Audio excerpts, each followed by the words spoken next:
And since we're on the topic of SZA and I brought her up already, let's go ahead and get into the fact that she's going to be joining Kendrick Lamar for the upcoming Super Bowl halftime show, baby. Now, that's going to be taking place on February the 9th, 2025. I don't know what station, y'all, but baby, just check your local listings, okay? Or whatever your streaming services is. Ain't no telling what kind of collabs they got going on when it comes to this Super Bowl that's going to be coming up there in New Orleans. And 2025 really does sound like it's set to be SZA's year. Am I wrong, right? Number one movie, one of them days, number one album, Lana. It's said on the internet, I forget the source, y'all, but they said that she's the first one this year to have basically a top movie as well as a top album. She's also going to be performing again with Kendrick Lamar. I actually predicted this. That's what I wanted to say. I predicted this because they're going to be going on tour starting, April the 19th.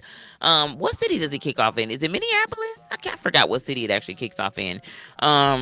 Yeah, but I guess if you've been paying attention, the writing was basically on the wall, and I kind of been paying attention, so I'm kind of proud of myself a little bit. Okay, yeah. So get it, girl. Get it, girl. But both SZA and Kendrick are also as well, y'all, on the Billboard 200. Kendrick's latest album, GNX, is currently number 4 and has been on the chart for 8 weeks. And SZA's album, SOS, is currently number 3. And it's been basically wearing the charts out, y'all, for 110 weeks. 110 weeks. That's a very, very long time. I'm looking forward to the concert, the reviews of the concert. I'm also looking forward, yes, to the halftime performance as well. But you can only do so much in however many minutes they give you. 525,600 minutes. SZA also, y'all, sat down with Kendrick back in November. In the Bazaar magazine. That was the issue that they were in. It was the November issue of Bazaar magazine. And SZA, if you don't know, her real name is Solana Amani Rowe. SZA is on page 28 in the magazine, and she is introduced as the issue's music director. SZA talks about having a 10-hour playlist of all the songs that she's ever been inspired by, including, check this out, y'all, Spice Girls, India Arie,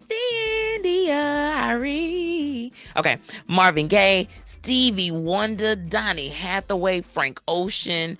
SZA just continues to basically transcend also genres and is known for her dynamic vocals. Her next album, Lana, which is now officially out, is after her childhood nickname. That's what they called her growing up. There's also an album in which her grandmother speaks and her grandmother talks about on one of the voiceover, maybe it was a voiceover part of one of her songs in a previous album where her grandmother speaks. That's what her grandmother calls her. She said, Lana. She said, if you don't speak up for yourself, they think you stupid. Something like that. So yeah, it was really a real cute moment, like, with her and her grandmother. So she basically describes the album as an attempt to clean out my closet and start anew. Many of the albums I named as inspiration comes from her childhood, it says. On page 74, they get into the business, actually, where SZA interviews Kendrick Lamar, and in advance, of course, of his Super Bowl performance. So while this issue was back in November, this is the perfect time for me to bring this out. Plus, when I talked about the GNX album, I actually kind of got it mixed up, and I think I may have called it like GNZ, because when I looked at it initially, that's what it reminded me of. But it's the GNX album. And congratulations again, Kendrick, for making the top 200. Let me keep it moving because I want to tell y'all what happened with this interview when it comes to SZA as well as Kendrick Lamar. He talks about some personal things in terms of how he's felt, his emotions. He discusses the last and first time that he cried. He said the last was on his 2022 album, Mr. Morale and the Big Steppers. The specific song was Mother I Sober record. He also goes on to say that he has to cry, y'all. Like, how many men will actually admit that, right? But he said he has to cry. He says, for what I do, there is certainly no growth without vulnerability.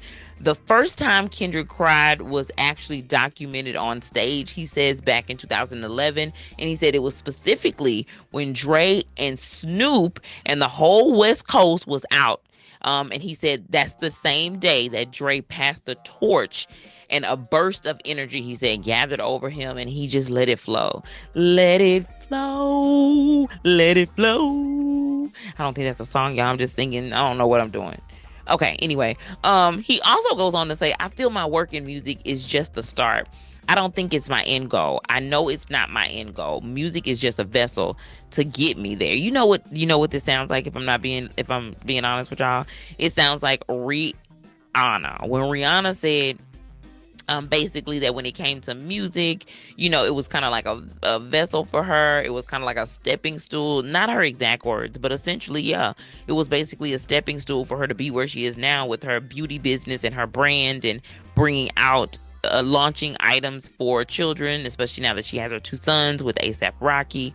And so I said all that just to say, yeah, that's what that specific quote reminded me of. And when SZA asked him about what his latest hit song, Not Like Us, meant to him, he says, it's the energy of who I am, the type of man I represent. This man has morals. He has values. He believes in something. He stands on something. Stand up on it, baby.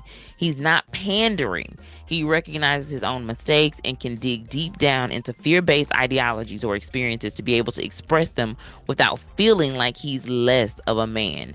And while SZA confirmed that she does not believe Kendrick is an angry person, neither does Kendrick. He does say, however, that he believes in love and war and that they both need to exist. Because of that awareness, it allows him to react to things, but not identify them as who he is. Just allowing them to exist and flow through him is what he says. That's just basically kind of what he believes. And Kendrick kind of turned the tables on SZA just a little bit, saying that he always admired her, basically, and her ability to fully express herself. But he did ask how she's able to navigate that through music and if she dreaded it coming out through certain lyrics. She talks about stripping the ego from the bottom, especially after hearing Mr. Morale, saying that she's not digging deep enough and was running from many things. And his music is actually an inspiration for her to dig deeper. For more on that, you can always check out that November issue of Bazaar magazine. And if you missed the previous episode, no worries. I've linked them below, and you can always browse the channel for the latest show. Thanks again for tuning into the Critic Chronicles YouTube channel, where you get commentary, reviews, and tabloid news. Be sure to like this video, subscribe to this channel, and hit that notification bell so you never miss an upload.